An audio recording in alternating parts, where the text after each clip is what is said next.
લોકસભાની આચારસંહિતા 16મી માર્ચથી અમલીકરણમાં છે। સમગ્ર જિલ્લામાં અલગ અલગ જગ્યાએ ચેકપોસ્ટ કાર્યરત છે। આ સાથે સાથે જિલ્લા કલેક્ટરશ્રી દ્વારા એફએસટી અને એસએસટીની ટીમો પણ કાર્યરત છે અને એનો લાભ લઈને પોલીસની ખોટી ઓળખ આપીને ચૂંટણી સમય દરમિયાન તમારા ઘરમાં આટલી મોટી કેસ કેમ છે એવી ધાક ધમકી આપીને ધાડનો એક ગુનો 24મી માર્ચના રોજ બન્યો હતો।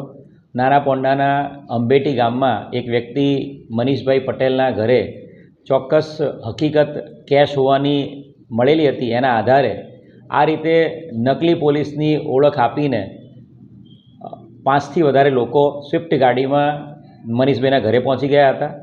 એ લોકો પોતે યુનિફોર્મ ધારણ કરેલો હતો અને એ લોકો મનીષભાઈનું અપહરણ કરીને લઈ જઈને એમના ઘરવાળા પાસે ખંડણી પણ માંગેલી હતી અને એમની પાસેથી એમના ઘરમાંથી મળેલા રોકડા રૂપિયા અને એની સાથે સાથે ખંડણી અનુસંધાને ઘરેથી અન્ય પૈસા મંગાવ્યા બાદ આ મનીષભાઈને અપહરણકારોએ છોડી દીધેલા હતા।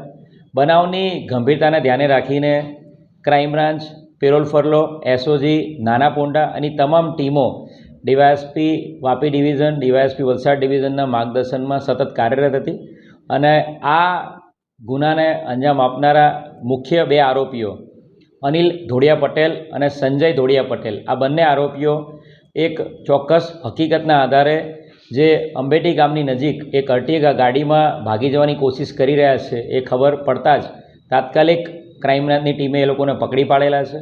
ખૂબ મોટી સફળતા એક ધાડના ગુનાને ડિટેક્ટ કરવામાં મળી છે। આ બંને આરોપીઓ અનિલ અને સંજયની પૂછપરછમાં એમની સાથે અન્ય 3 બીજા જે આરોપીઓ છે એમના નામ પણ ખુલવા પામ્યા છે અને સંજયની જે પૂછપરછ છે એની અંદર આ 24મી માર્ચે હોળીના દિવસે જે બનાવ બન્યો હતો એના થોડા દિવસો પહેલાં પારડી વિસ્તારમાં જ આ જ રીતે નકલી પોલીસની ઓળખ આપીને એમણે પૈસાની લૂંટ ચલાવેલી હોવાની હકીકત પણ મળી છે। એ જે ગુનો કરનારા આરોપી છે એ આ ગુનામાં પણ એ જ આરોપીઓ છે જે નકલી પોલીસ બનીને આવેલા હતા।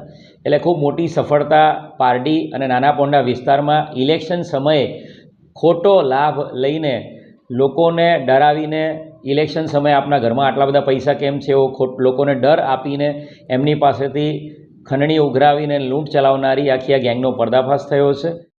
2 આરોપી હાલ પકડી પાડવામાં આવ્યા છે। એમના રિમાન્ડની કાર્યવાહી આગળ ચાલુ છે અને અન્ય 3 આરોપીઓને પકડવા માટેની તજવીજ હાલ ચાલુ છે।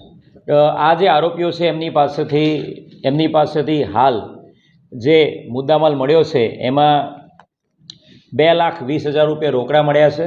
એમની પાસેથી અર્ટિગા ગાડી અને મોબાઈલ કબજે કરવામાં આવેલા છે। આ બનાવ જે બન્યો છે મનીષભાઈ સાથેનો એ ટોટલી પ્લાન્ડ હતો અને આ આખી ટીપ આપનારો પોતે સંજય પટેલ હતો।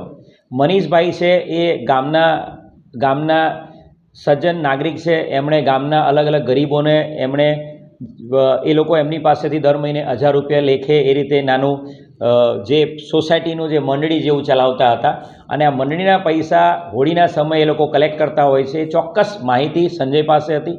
સંજય પણ આ મંડળીનો સભ્ય હતો અને સંજયને પોતાને એ મંડળીમાં કંઈક 65,000 રૂપિયા આપવાના પણ બાકી હતા।